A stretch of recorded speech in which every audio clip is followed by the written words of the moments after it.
Приветствую всех зрителей телеканала Якутия-24. Я Марфирина Алексеева в программе News on Air. И сегодня я расскажу вам о заброшенных и потерянных городах и поселках нашей Якутии, о популяции белых медведей, а также о туризме в республике. Приступим!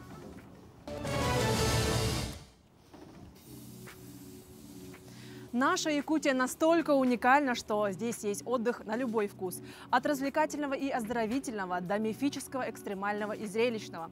Уникальное место для отдыха, которое известно не только нерюнгринцам, но и жителям других районов и даже регионов, открывает новые возможности. Термальный источник Наход сейчас принимает гостей и предлагает дома для отдыха с ночным пребыванием. Свежий воздух, красивая природа и артезианская вода. Не зря это место назвали жемчужиной Южной Якутии. Уникальность придают два бассейна, один из которых под открытым небом. Купаться можно круглый год в воде из термальных природных источников.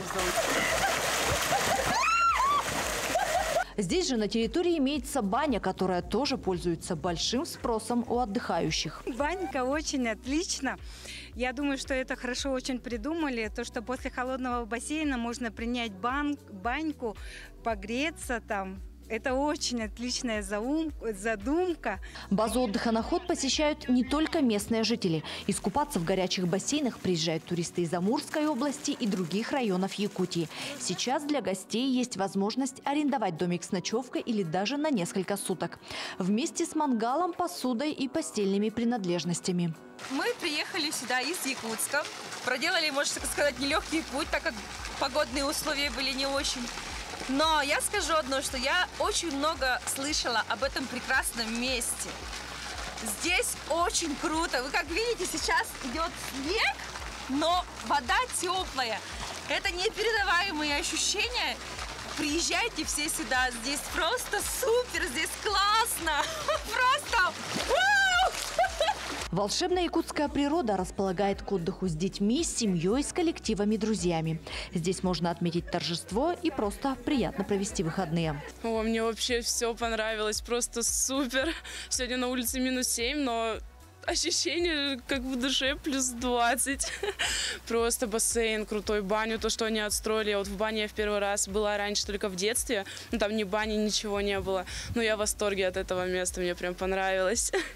В народе Наход считается целебным.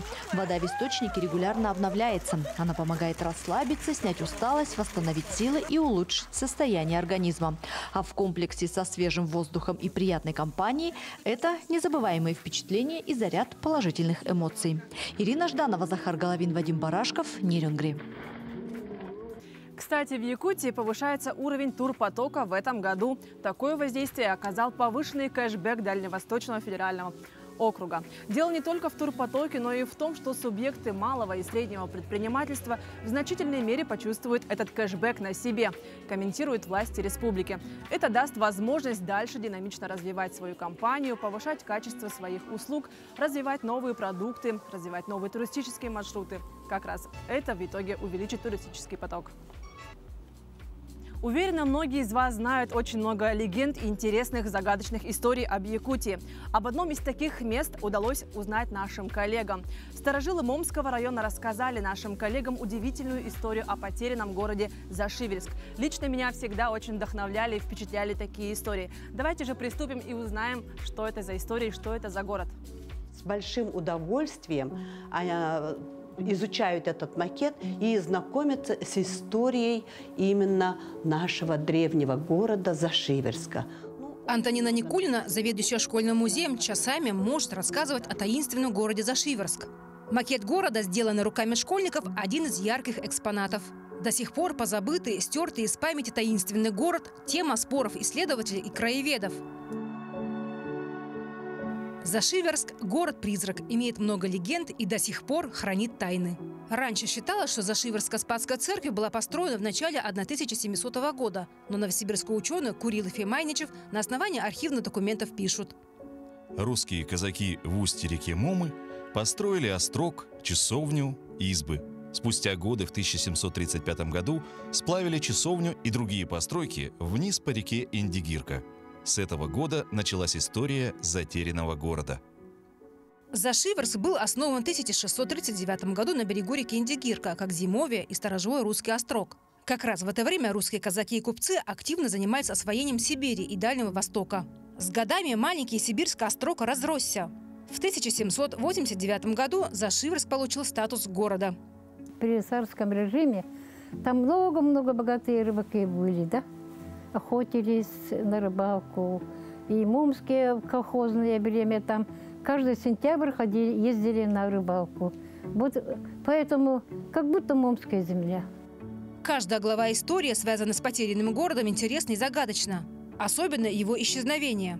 Некоторые историки считают, что вино стало быстрое истребление промыслового пушного зверя. Но есть и мистическая легенда о месте шамана. В одно время это было, появился, как сказать, шаман, да? Местный шаман, Саргул Черемкин. Он сказал, вот скоро в Центральной Якутии уже начинается эпидемия оспы, поэтому надо спасать своих людей, скоро появится. И вот пришла ярмарка, и там был сундук, а сундук был красивый такой, красочный. И шаман сказал, что этот сундук надо утопить. Но люди не хотели, и все разобрали, все там прелести, сокровища, ткани. Но на завтра уже болезнь появилась. Самые крупные эпидемии оспы произошли до этого, в 70-е годы XVIII века. Понимаете, да, вот как-то немножко не стыкуется. И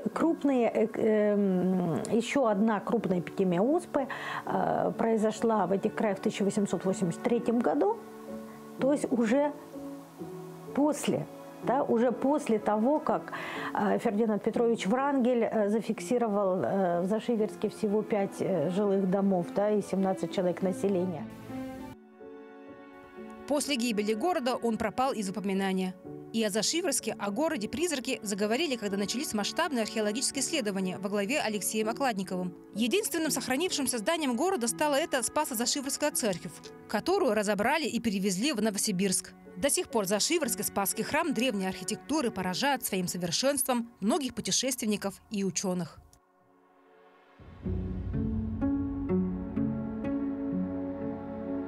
Момский район представляет интерес для многих исследователей. Особенно для ученых Института гуманитарных исследований и проблем малочисленных народов Севера. Ученые отмечают, не только под землей пропавшего города есть уникальные материалы, но и на земле. На протяжении столетий люди опасались подходить к этому месту, и, возможно, это и сохранило уникальное культурное наследие, которое еще не изучено. Однако исследования, раскопки требуют серьезной финансовой поддержки. Поэтому пока раскопки на местности, где был город-призрак, Зашиверск, пока лишь в мечтах. Раскопки артефактов, изучение ДНК – это лишь часть громадной работы археологов.